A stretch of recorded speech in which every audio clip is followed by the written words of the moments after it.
Hey there, how you doing? Charlie Winters here with horse racing tips for Tuesday, the 6th of August. Well, disappointing day on Monday.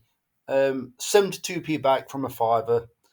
Let's keep stakes nice and low. It's going to be another fiver. So I'm going for a 5 pence each way, lucky 15, taking the prices, a 5p each way, lucky 15, leaving the prices, and a pound each way accumulator. These aren't fantastic prices. They're roughly about 5 to 1 or 11 to 2, and the last one is currently tens. So the first selection is Rain Cap in the 250 at Catterick, paying four places instead of three.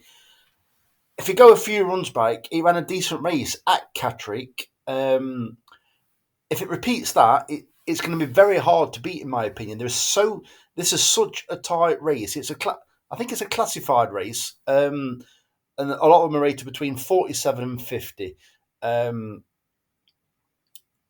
It's all down to a bit of luck on the day, who really wants it, which horse is probably a couple of pounds better than its handicap mark. Than its official rating, and it's a really tricky race. But I believe Rain Cap, its best run of the season so far was when it was prominent or raced in second.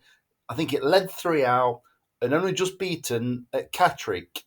All the rest of its races so far this year have been over shorter and slowly away, dwelt. So I'm thinking if it kicks out, presses the leaders, I think it's got every chance. And straight away, you'll know if it's in the first three. If it's prominent, you'll know the trial on it. I'm pretty sure of that. All the races when it's come from behind, I just think it's not really been put in the race or given a chance. The second selection is My Boy Max in the 325 at Catterick.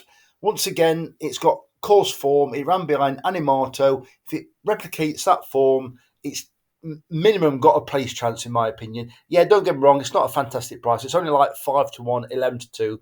But I think it's got a chance of winning.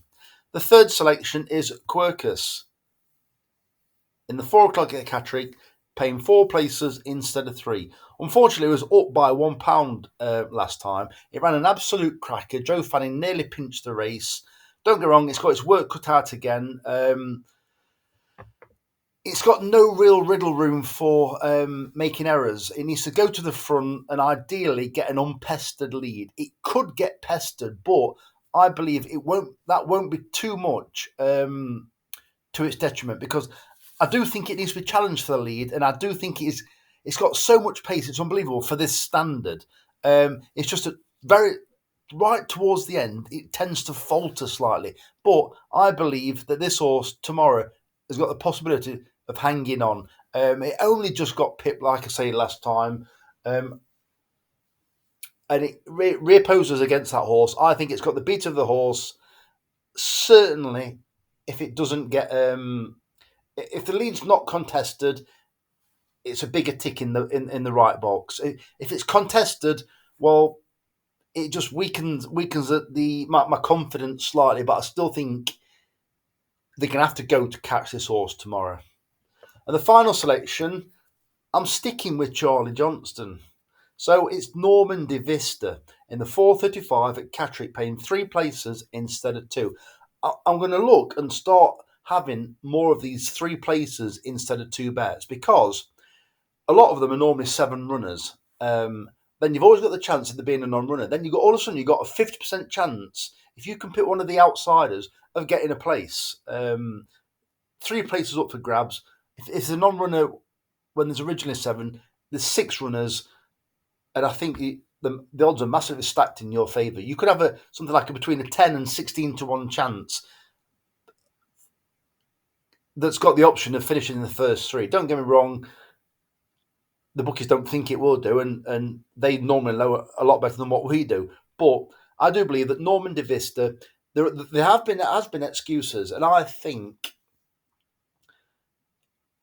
I'm pushing it, to be fair, but I think last time it had first time blinkers at Ripon. Ripon's like a mini roller coaster. It's a horrible course. Sometimes you'll see them; they're forever like going up and down. Then I think it was a first time visor before that, And then last season it ran well on quick ground at Thirsk. So the headgear's off. Jason Hart's back on, or still on. And I think this horse, hopefully, it could get its own way in front and gets an easy lead and kicks on. And here we go again. Typical Charlie Johnson horse where it stays on and battles and wins. So it is the outside of the lot, so it is a risky bet. I think it's currently tens. It's probably going to be bigger than that, in my opinion. So if you give me a like or a subscribe, I'd really appreciate it. A bit of a tricky day, even though they're not great prices. So the very best of luck. Charlie Winters, over and out. Cheers, mate.